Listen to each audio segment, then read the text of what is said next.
Okay, so on today's video, I want to show you how to walk from St. Peter's Square to the Colosseum. I'm not showing you the part about visiting the Vatican or visiting the Colosseum, Roman Forum, etc. I'm just showing you the walk between the two. If you decide to visit the Vatican, give yourself a few hours, certainly if you're visiting the Vatican museums as well. And if you're visiting the Colosseum, Roman Forum, and Palatine Hill, you'll need another few hours for that. So I don't recommend visiting these sites in one day unless you don't have any other choice. The walk between the Vatican and the Colosseum takes us through the center of Rome. It takes around 50 to 60 minutes, so you'll need about an hour to do this walk. I think I say this in almost all of my videos. Please dress really comfortably when you're visiting Rome, especially if you plan to do a lot of walking, which most of you will be doing. Certainly there are other ways of getting from St. Peter's Square to the Colosseum. You can take a taxi, a private car service, a bus, one of these e-bikes or scooters that you see around. This video is about walking. I did say that I'm standing here in Vatican City. I am not in Italy right now. I'm in Vatican City. It's a separate state.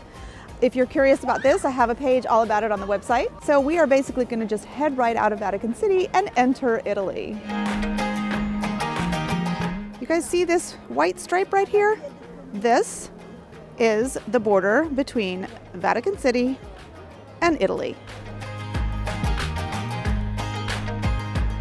And we are leaving Vatican City behind us. Sometimes it's nice to turn around and get this view of the Vatican from this street. The further back you go, the better you can see Michelangelo's domes. It all comes back around. It feels so good to be alive. If you're wondering why we have a castle in Rome, I actually have 2 pages about this on RomeWise, but suffice to say that it is an incredible monument that if you have the time to visit is really, really worthwhile, because you will see the evolution of Rome's history and architecture in this monument, from ancient Rome through medieval, through the Renaissance, and right up to now.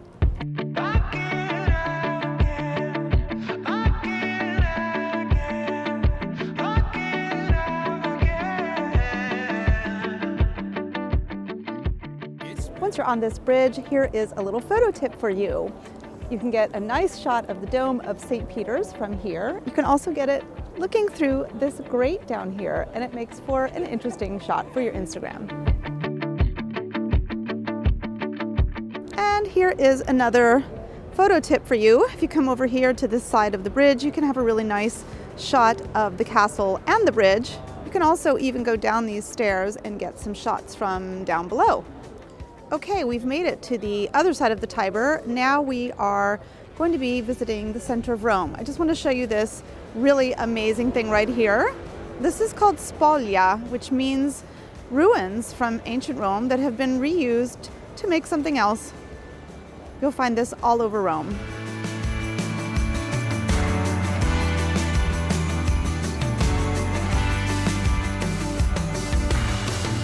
As we approach this little corner right here with these beautiful orange buildings, you may want to grab yourself a quick drink of water.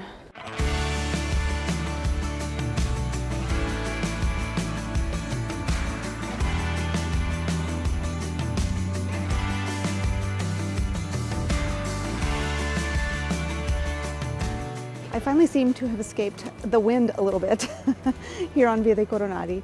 This street was once the street for antique shops. So many of them have gone long before the pandemic. This is just the way of antique shops. Unfortunately, they've been dying out. But the street is still full of really great little shops, clothes, jewelry, antiques, some vintage.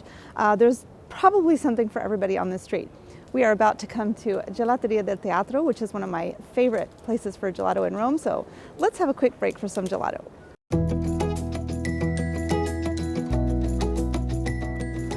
Okay, yes truffles, but we are here for the gelato. So this is the good stuff. I have fior di latte and hazelnut. Definitely some of the best.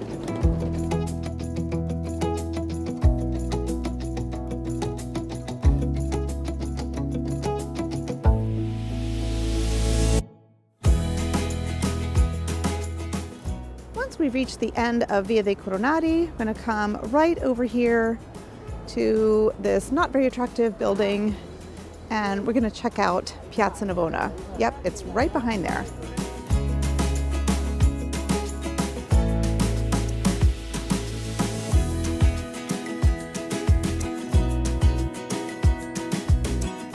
Isn't it amazing? Piazza Navona is absolutely one of the most beautiful piazzas in Rome. I have a page about this on the website. If you want to do some things around here, you can head into the church right here on the piazza. There's also the underground that you can visit. There's a little cafe on the end, not to mention the museum that's above the cafe. So there's actually a lot to do right here if you have the time. So once you've had your fill of Piazza Navona, taken some pictures, seen the beautiful fountains, we are going to head over to the Pantheon, which is literally a 3-minute walk away. So next stop, Pantheon.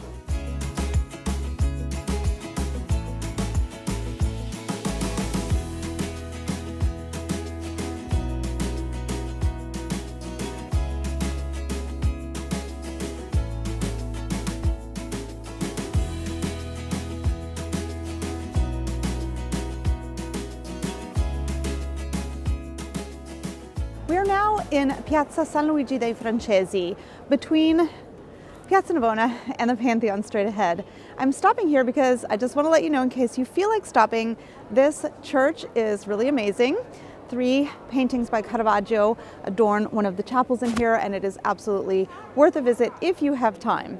Also, going in that direction, you will come to Piazza Sant'Angelo, which is the trifecta of pizza, gelato, and coffee. So some of my top favorites are right in that piazza. So if you need a break for one of those things, head over to Piazza Sant'Angelo. Otherwise, we are going to proceed straight ahead and go to the Pantheon.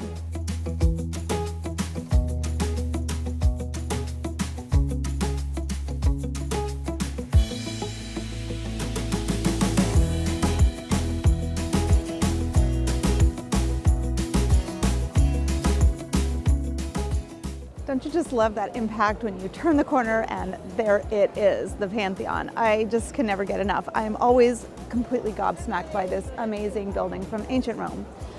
You could go inside and visit it if you have time, if you want to. So for today, since the purpose of this video is to show you how to get from the Vatican to the Colosseum, we are going to head to the next stop. We are going to visit Largo Argentina, where we're going to see a little bit more of ancient Rome.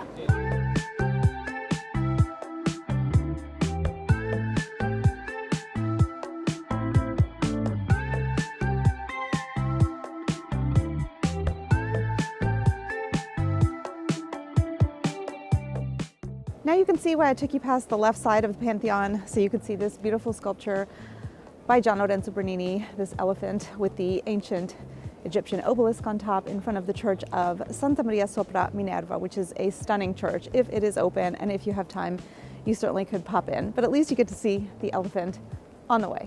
Oh yeah, a couple more tips in this piazza right here. One of my favorite rooftop bars is right here, the Hotel Minerva. Also just behind me, it's closed right now, Gammarelli. You might want to pick up some Pope socks. This is where the Pope gets his socks from, and they make a great gift.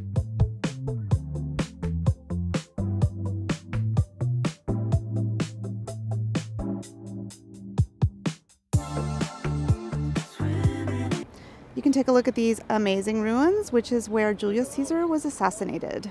So now it is time to conclude this walk from the Vatican to the Colosseum, and we really don't have far to go, but there is actually still a lot to see along the way, so let's go.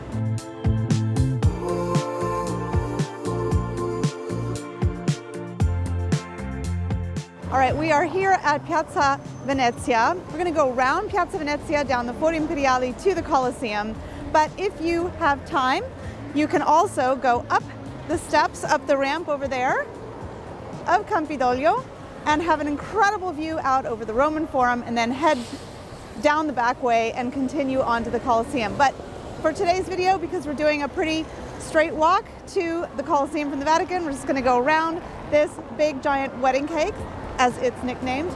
Let's go. All right guys, there it is. The Colosseum is just down there. We are nearly there. This is the Via dei Fori Imperiali, which means the street of the Imperial Fora, or forums, named for the forums of the emperors, although one of the forums is actually of not an emperor, Julius Caesar. He was not an emperor, he was a dictator. But this street is called Via dei Fori Imperiali, and it is a beautiful street, and the Romans love it. It's one of our favorite strolling streets, especially on a Sunday when there is zero traffic. We are almost there. All right, that concludes this video of the walk from the Vatican to the Colosseum. I hope you've enjoyed it. I hope you've enjoyed the different options along the way. Make sure to wear comfortable shoes. See you guys at the next video. Ciao for now.